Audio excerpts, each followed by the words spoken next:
दोस्तों नमस्कार। आज का विषय एक बहुत ही सुरुचिपूर्ण विषय है और यह है जियोपॉलिटिक्स या भू राजनीति। तो आज हम इस विषय पर चर्चा करेंगे और इस विषय पर चर्चा हम एक ऐसे समय करने जा रहे हैं जबकि मध्य पूर्व में संकट गहराता जा रहा है। इजराइल और हमास के बीच जो संघर्ष चल रहा है वो और विस्तार लेता हुआ प्रतीत हो रहा है। जिस तरह से ईरान ने आक्रामक रुख अख्तियार किया है और सबसे अचंभित करने वाला जो पहलू है वो ईरान और पाकिस्तान के द्वारा किए गए एक दूसरे पर हमले हैं और अरब सागर और खाड़ी का क्षेत्र एक तरह से बहुत ही संवेदनशील हो उठा है। तो अनेक भौगोलिक क्षेत्र हैं, अनेक भौगोलिक बिंदु हैं इस क्षेत्र में और भू राजनीति जैसा महत्वपूर्ण विषय आज हम लेकर उपस्थित हैं। और ये तो स्पष्ट है कि मध्य पूर्व की जो भू राजनीति है उसने न केवल मध्य पूर्व को बल्कि पूरे के पूरे विश्व को प्रभावित किया है। ख़ासतौर पर दूसरे विश्व युद्ध के बाद के अगर सालों में हम देखें तो ये चीज़ और स्पष्ट हो जाती है। तो मित्रों, हम इसी को समझने का प्रयास करेंगे कि भू राजनीति है क्या और ख़ासतौर पर उसके सैद्धांतिक पक्षों की खोज करने की कोशिश करेंगे जिससे हमारी अवधारणा को मजबूत बल मिल सके। निकोलस स्पाइकमैन ने एक बार कहा था कि शासन आते जाते रहते हैं, यहाँ तक कि तानाशाह भी एक दिन नहीं रहते। पर जो बात सबसे ख़ास है, सबसे इम्पॉर्टेंट है वो ये कि पर्वत श्रृंखलाएं सदैव स्थिर रहती हैं। बड़ी ही मज़ेदार बात उन्होंने कही है कि भूगोल यथावत रहता है, भूगोल में कोई तब्दीली नहीं आती। और अगर इनकी बात को आगे बढ़ाया जाए तो यहाँ तक कि राज्य भी परिवर्तित हो जाते हैं। कई राज्य एकीकृत होकर एक नए राज्य का स्वरूप ले लेते हैं और कई बार ऐसा होता है कि एक राज्य विखंडित होकर कई राज्यों में स्पष्ट होता है, कई राज्यों का स्वरूप ले चुका होता है। तो इसके बावजूद भी जो भौगोलिक कारक हैं वे हमेशा मौजूद रहते हैं, उनमें कोई परिवर्तन नहीं आता। राजनीति बदलती रहती है लेकिन भौगोलिक स्थितियां लगभग दृढ़ रहती हैं और उनकी जो स्थितियां हैं परिवर्तन करने वाली वो युगांतरकारी, एक युगों युगों के बाद ऐसी स्थितियां होती हैं कि कभी हिम युग आया था तो कभी ये जो ग्लोबल वार्मिंग या क्लाइमेट चेंज है इस तरह के हालात पैदा होंगे, तब तब्दीलियां आएंगी और उसमें बहुत लंबा वक्त लगता है। जैसे कि एल्फ्रेड वेगनर ने एक सिद्धांत दिया है और महाद्वीपीय विस्थापन सिद्धांत दिया है और इसमें महाद्वीपीय विस्थापन सिद्धांत का मतलब है कि कॉन्टिनेंटल जो मूवमेंट थ्योरी है वो दी है और उन्होंने बताने की कोशिश की है कि कैसे हज़ारों साल, लाखों साल पहले ये दुनिया के जो भूभाग हैं वो आपस में जुड़े हुए थे और किस तरीके से उनके आसपास जो है वो समुद्र था और धीरे धीरे करके इसमें तब्दीली आई टेक्टोनिक फोर्सेस की वजह से। और आज का जो मानचित्र है जिसमें अफ्रीका से दूर दक्षिण अमेरिका है और ऑस्ट्रेलिया एकदम से आइसोलेटेड है, तो ये सब टेक्टोनिक फोर्सेस की वजह से हुआ है। अगर हम वेगनर की बात करें तो कुल मिला के ऐसा नहीं कि भूगोल में तब्दीली नहीं आती, भूगोल में भी परिवर्तन आता है पर वो बहुत वक्त बाद होता है, बहुत बहुत लंबा समय लगता है। जैसे करोड़ों साल पहले जहाँ हिमालय खड़ा है वहाँ समुद्र था और तो हम समझ सकते हैं कि भूगोल भी बदलता है, लेकिन ये बदलाव बहुत बहुत लंबे समय बाद होते हैं। लेकिन जो राजनीति है, जो राजनीतिक पक्ष है, अगर हम बात करें तो उसमें बदलाव आता रहता है, बहुत जल्दी बदलाव आता है। साम्राज्य बदलते हैं, राज्य बदलते हैं, बहुत सारी तब्दीलियां आती रहती हैं।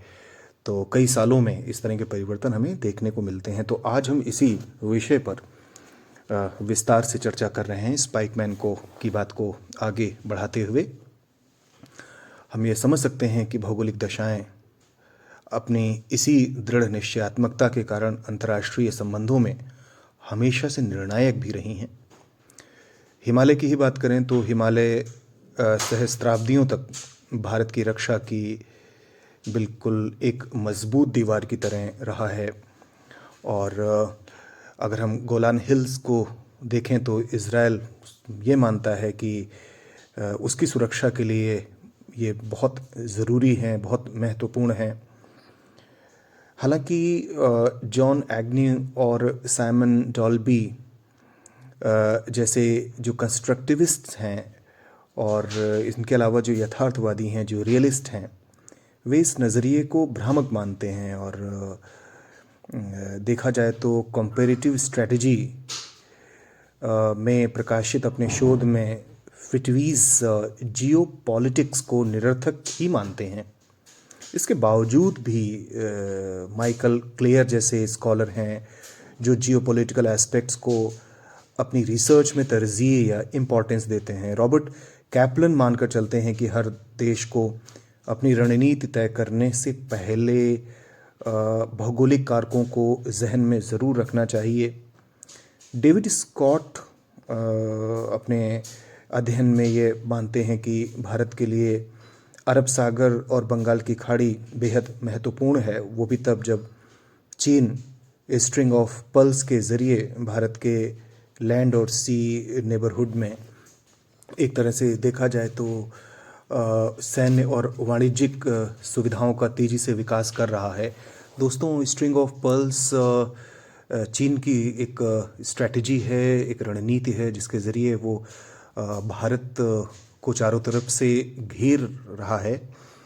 इसको हम मोतियों की माला कह सकते हैं। तो वो चाहता है कि भारत के पड़ोसियों से उसके संबंध बेहतर हों और वो वाणिज्यिक तौर पर और रणनीतिक तौर पर अपनी मजबूती स्थापित करना चाहता है। और आप देख सकते हैं कि चाहे वो म्यांमार में उसकी उपस्थिति हो या भारत के दक्षिण में हम्बनटोटा बंदरगाह के निर्माण की बात हो, मालदीव में भारत विरोधी गतिविधियां हों, या पाकिस्तान में जो सीपेक है, ग्वादर पोर्ट डेवलप करना, ये सारी जो चीज़ें हैं वो इस बात को ध्यान में रखते हुए की जा रही हैं कि भारत पर रणनीतिक बढ़त हासिल की जाए। तो अगर हम इस बात को देखें तो ये कह सकते हैं कि जो स्ट्रिंग ऑफ पर्ल्स का जो मसला है वो निश्चित रूप से जियोपॉलिटिक्स से जुड़ा हुआ है। तो आगे हम इस बात को और बढ़ाते हैं कि विद्वानों की राय में भिन्नता हो सकती है। कुछ विद्वान ये मानते हैं कि भूगोल का अब महत्व नहीं रहा है, लेकिन अभी भी अनेक विद्वान ये मानते हैं कि नहीं, भूगोल भले ही निर्णायक भूमिका में ना हो पर वैश्विक राजनीति का एक अहम फैक्टर तो है ही। तो इस गंभीर चर्चा के बाद हम आगे इस बात को और बढ़ाते हैं, उन ऐतिहासिक तथ्यों पर नज़र डालते हैं जो इस बात को प्रमाणित करते हैं कि ये सिर्फ आज की बात नहीं है। भूगोल आज से ही राजनीति में महत्वपूर्ण नहीं है, बल्कि ये हमेशा से महत्वपूर्ण रहा है। जैसे एंशिएंट ग्रीस या प्राचीन यूनान के समय से ही भूगोल का राजनीति पर असर रहा है। अरस्तु ने ग्रीक सिटी स्टेट्स या नगर राज्यों के अध्ययन में भूगोल को अहम स्थान दिया था। इमैनुअल कांट की अगर बात की जाए तो भूगोल के इंसानों के स्वभाव पर पड़ने वाले प्रभाव की बात कही थी उन्होंने। फ्रेडरिक रेडजिल एक महान भूगोलवेत्ता रहे हैं और एक जर्मन ज्योग्राफर थे। उन्होंने इस दिशा में काफ़ी काम किया था और रेडजिल ने कहा था कि इस अंतर्राष्ट्रीय व्यवस्था में देश अपने भौगोलिक संसाधनों की दम पर ही कायम हैं। अगर उनका दबदबा है, किसी देश का दबदबा है इस दुनिया में, दुनिया की राजनीति में, वैश्विक राजनीति में, तो उसके पीछे भूगोल का अहम रोल है। लेकिन जियोपॉलिटिक्स टर्म या शब्द के आविष्कार की अगर बात की जाए तो इसका श्रेय रूडोल्फ जेलेन को जाता है। वो फ्रेडरिक रेडजिल के दोस्त थे, लेकिन इनका ताल्लुक जो है वो स्वीडन से था, इसलिए स्वीडिश थे। तो रुडोल्फ ने कहा था कि एक बात कही थी कि this is the science of states. Actually जो जेलन रुडोल्फ हैं, उन्होंने जियोपॉलिटिक्स को कुछ इन शब्दों में परिभाषित किया था कि this is the science of states as life forms based on demographic, economic, political, social and geographical factors. बहुत अच्छी बात कही इन्होंने कि ये जो भू राजनीति है एक ऐसा विज्ञान है जो एक तरह से देखा जाए जिसमें जनसांख्यिकीय जो पक्ष हैं, जिसमें आर्थिक पक्ष हैं, राजनीतिक पक्ष हैं, सामाजिक पक्ष हैं इत्यादि शामिल होते हैं और महत्वपूर्ण पहलू में होते हैं इनके। तो इन्हीं की बात को और आगे बढ़ाते हुए हम चलते हैं और ये जानने की कोशिश करते हैं कि आखिर विभिन्न विद्वानों की राय इस विषय पर क्या क्या है। इसको समझ लेना बहुत ज़रूरी है, जिससे हमारा जो कंसेप्चुअल फ्रेमवर्क है वो स्पष्ट रहे। तो जियोपॉलिटिक्स को जर्मन स्कॉलर्स ने एक मजबूत पहचान दी है। दोस्तों, जो भू राजनीति है उस पर जर्मन के विद्वानों ने काम किया है, उस पर ब्रिटिश विद्वानों ने काम किया है, उस पर अमेरिकन स्कॉलर्स ने काम किया है। तो पहले हम जर्मन स्कॉलर्स की बात करते हैं और फिर हम ब्रिटिश और अमेरिकन स्कॉलर्स के बारे में जानने की कोशिश करते हैं। तो जो जर्मन स्कॉलर्स हैं, निश्चित रूप से उन्होंने बहुत महत्वपूर्ण पहचान दी है। और हमने अभी रेडजिल का नाम लिया, जेलन का नाम लिया। ये सिर्फ यही नहीं थे, आगे की इनकी जो पीढ़ी थी, इनके जो शिष्य थे, इनके जो स्टूडेंट्स थे, उन्होंने तमाम रिसर्च की और इन्हीं बातों को आगे बढ़ाया कि भूगोल का अहम रोल है वैश्विक राजनीति में। इन्हीं में से एक कार्ल हैशोफर थे। कार्ल हैशोफर का मानना था कि जापान जैसे छोटे देश भविष्य में तभी सरवाइव कर पाएंगे अगर वो अपना विस्तार करते हैं। उन्होंने साफ कहा था कि भूगोल इनके वजूद का आधार है, इनके अस्तित्व का आधार है, तो जापान जैसे देशों को विस्तार करना चाहिए। आगे इन्होंने जर्मनी को बहुत महत्वपूर्ण देश माना था यूरोप में और अफ्रीका में, और ये कहा था कि जर्मनी को अफ्रीका और यूरोप का एक कोर देश होना चाहिए, और जो अफ्रीका और यूरोप के बाकी पेरिफेरी कंट्रीज़ हैं उनको जर्मनी का सबऑर्डिनेट बन के रहना चाहिए। और कच्चे माल की जो आपूर्ति है वो इन जो पेरिफेरी देश हैं उनको जर्मनी की ओर होनी चाहिए, जर्मनी को करनी चाहिए कोर देश को, पेरिफेरी से कोर देश को जो कच्चा माल है उसकी आपूर्ति होनी चाहिए, और इसी में इन सबऑर्डिनेट देश की भलाई है।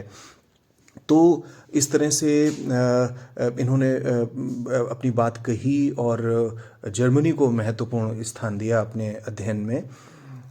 अगर हम देखें कि नाज़ीवाद का जो उदय हुआ था जर्मनी में और इटली में फासीवाद का जो उदय हुआ, और जिस तरीके से विस्तारवादी नीतियां अपनाई हिटलर ने, मुसोलिनी ने, और द्वितीय विश्व युद्ध के समय हमने जिस तरीके का संघर्ष देखा, तो उसके मूल में यह तत्व भी शामिल था। इस तरह की जो जर्मन विद्वान थे वो लगातार ये कहते चले आ रहे थे कि जर्मनी एक महत्वपूर्ण देश है और अब वो महत्वपूर्ण है, बाकी सारे देशों को उसका सहयोगी होना चाहिए उसके उत्कर्ष में। तो एक तरह से भूगोल ने राजनीति को इतना प्रभावित किया कि दूसरा विश्व युद्ध हुआ उस मानसिकता के कारण, और दूसरे विश्व युद्ध ने दुनिया को प्रभावित किया। दुनिया आज तक उसके प्रभाव से जूझ रही है, और बहुत नई चीज़ें जो आईं वो आज तक कायम हैं। तो इसके अलावा जो जर्मन विद्वान थे, और जर्मन विद्वानों के अलावा भी अमेरिकन और ब्रिटिश विद्वानों ने भी, जो स्कॉलर्स थे, उन्होंने भी जियोपॉलिटिक्स को काफ़ी गंभीर तौर पर पढ़ा और उसमें रिसर्च की, और इन्होंने भूगोल के राजनीति पर असर का अध्ययन किया विस्तार से। फेटवीज इन्हीं में से एक थे। वो कहते हैं कि शुरू के एंग्लो अमेरिकन स्कॉलर्स जलवायविक नस्लीय पूर्वाग्रह के शिकार थे। इसको सरलीकृत करके और मैं बताने की कोशिश करूँगा कि एक प्रेजुडिस था, जो रेसिज्म था इन देशों में, ब्रिटेन में और अमेरिका में तथाकथित रूप से फेटवीज के शब्दों में। तो उसका असर विद्वानों की जो समझ है उस पर था, और वो जो स्टडी करते थे, उनके जो कंक्लूजन्स निकालते थे, जो उनके जो सार होते थे, उसमें नस्लीय पूर्वाग्रहों का ज़रूर प्रभाव था। अर्थात ये मानते थे कि ख़ास तरह की जलवायु में ही ख़ास तरह के लोग होते हैं। अर्थात वो जलवायु में ही कहते थे कि जलवायु कारण है किसी मनुष्य का योग्य होना या कमज़ोर होना, मजबूत होना या कमज़ोर होना। इसमें ये ब्रिटिश और अमेरिकन जो स्कॉलर्स थे उनमें इस तरह का प्रेजुडिस था, एक तरह का प्रेजुडिस था।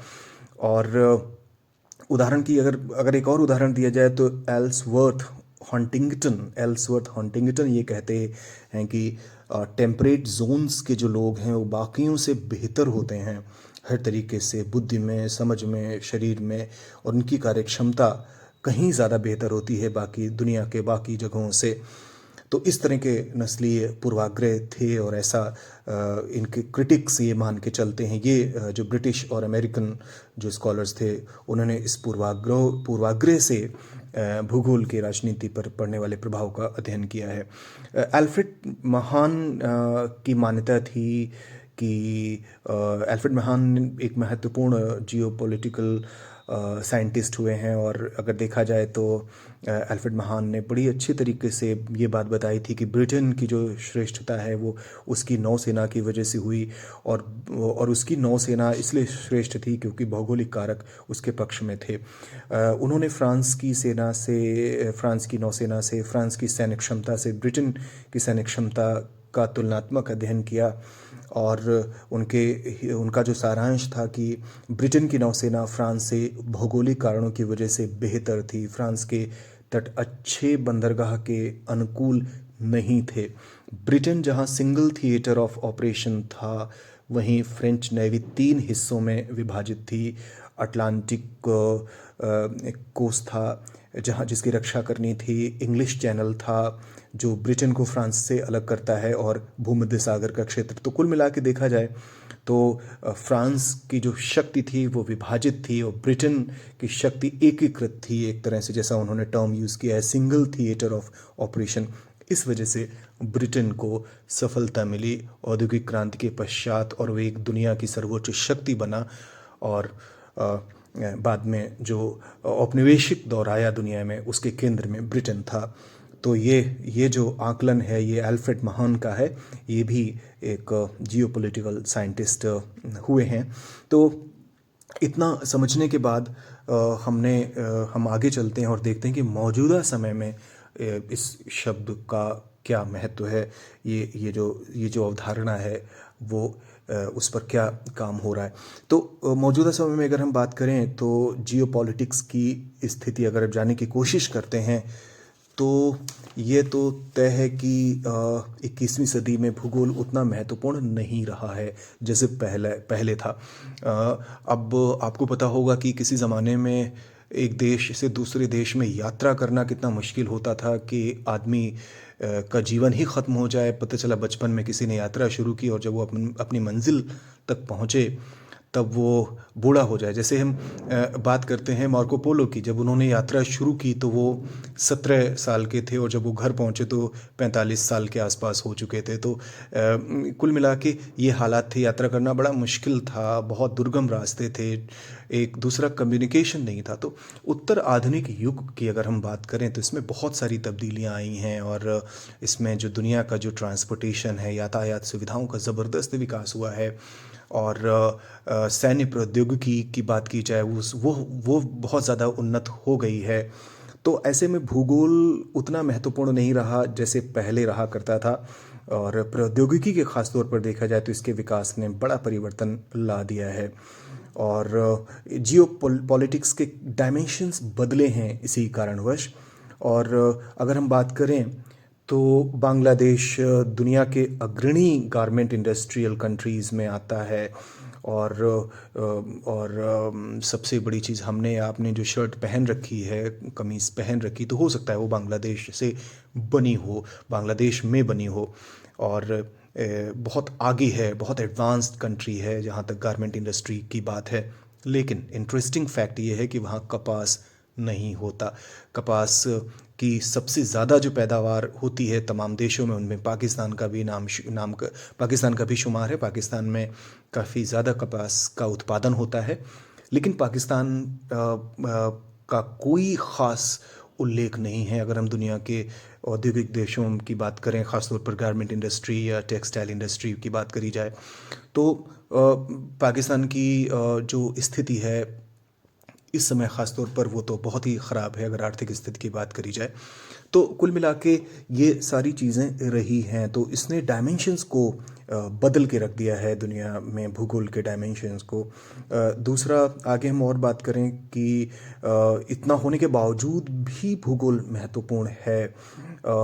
अगर आज, जैसा मैंने शुरुआत की थी इस टॉपिक की, कि मध्य पूर्व में जो तनाव बढ़ रहा है धीरे धीरे करके, और ये माना जा रहा है कई हलकों में, कई विद्वानों के जो समूह हैं वो ये मानते हैं कि उम्मीद तो होनी चाहिए कि शांति स्थापित हो, और जो भी पक्ष हैं इसमें वो वार्ता के ज़रिए किसी निष्कर्ष पर पहुँचें, समाधान पर पहुँचें, ये तो सबसे अच्छा होगा। लेकिन जो जो यथार्थवादी विद्वान हैं उनका ये मानना है, ऐसे विश्लेषकों का ये मानना है कि जिस तरह से इज़राइल और हमास का संघर्ष जो है वो विस्तार पा रहा है मध्य पूर्व में, उससे दुनिया को एक गंभीर खतरे का सामना करना पड़ सकता है। आर्थिक स्थिति और ज़्यादा ख़राब हो सकती है। दुनिया की जो पहले से कई देश मंदी और इत्यादि समस्याओं से जूझ रहे हैं। तो जो भौगोलिक स्थिति है इस क्षेत्र की, ख़ास तौर पर देखा जाए, अब जब आप वर्ल्ड मैप को देखेंगे तो इस क्षेत्र की जो भौगोलिक स्थिति है वो निश्चित रूप से बहुत महत्वपूर्ण है, और इसी का यहाँ की राजनीति पर उल्लेखनीय प्रभाव पड़ता है। जब से ईरान ने पाकिस्तान पर हमला किया और पाकिस्तान ने जवाबी कार्रवाई की है ईरान पर, तो अगर इन दोनों देशों के बीच तनाव बढ़ता है तो हम एक भारतीय होने के नाते हम भी चिंतित होंगे निश्चित रूप से कि भारत पर भी इसका जो नुकसान है उसको भारत को भी उठाना पड़ सकता है। तो कुल मिला के देखा जाए तो भूगोल का इतना ज़्यादा महत्व है। ऐसा बिल्कुल नहीं है कि भूगोल का राजनीति में महत्व कम हुआ है। भूगोल अभी भी महत्वपूर्ण है, और ये ज़रूर है कि प्रौद्योगिकी के विकास में जो उत्तर और आधुनिक युग है उसमें काफ़ी ज़्यादा परिवर्तन आए हैं हम, और एक वैश्वीकरण के दौर में चीज़ें बहुत ज़्यादा बदली हैं, लेकिन भूगोल आज भी महत्वपूर्ण है। और हम अगर देखें तो इसके महत्व से इनकार नहीं किया जा सकता। मालदीव का क्षेत्रफल मात्र 298 वर्ग किलोमीटर है, और ये भारत की राजधानी से लगभग 4-5 गुना छोटा है, पर इसकी भौगोलिक स्थिति इसे जियोपॉलिटिकली सेंसिटिव बना देती है। और इसके अलावा भी मैं एक बात कहूँगा कि द्वितीय विश्व युद्ध के बाद जो अमेरिका का उभार हुआ दुनिया की राजनीति में, उसमें भूगोल का तो निश्चित रूप से योगदान है। किसी समय अमेरिका के बारे में कहा गया था कि यह एक ऐसा भाग्यशाली देश है कि इसके पश्चिम और पूर्व में विशाल महासागर हैं जो संसाधनों से भरे पड़े हैं, और उत्तर और दक्षिण में ऐसे देश हैं जो इसकी तुलना में काफ़ी कमज़ोर हैं, जो कभी भी ऐसा नहीं लगता इसके साथ प्रतिस्पर्धा करेंगे, इसको नुकसान पहुंचाने की कोशिश करेंगे। और बड़े युद्धों के समय में भी अमेरिका यूरोप से काफ़ी दूर था, और इसकी वजह से इसको पूरा मौका मिला कि ये अपना उत्पादन लगातार बढ़ाता रहा और अपनी क्षमता में वृद्धि करता रहा। तो जब द्वितीय विश्व युद्ध के पश्चात या द्वितीय विश्व युद्ध में के दौरान ब्रिटेन का पराभव हुआ, तो एक नए संसार में अमेरिका एक महाशक्ति के रूप में उभरा, और तब से लेके अब तक अमेरिका का बहुत ज़्यादा महत्व है विश्व की राजनीति में। तो इसमें भूगोल का भी एक महत्वपूर्ण योगदान है। तो मित्रों, उम्मीद है आपको यह विषय समझ में आया होगा। आपके प्रश्नों का, आपकी प्रतिक्रियाओं का इंतज़ार रहेगा। शुक्रिया।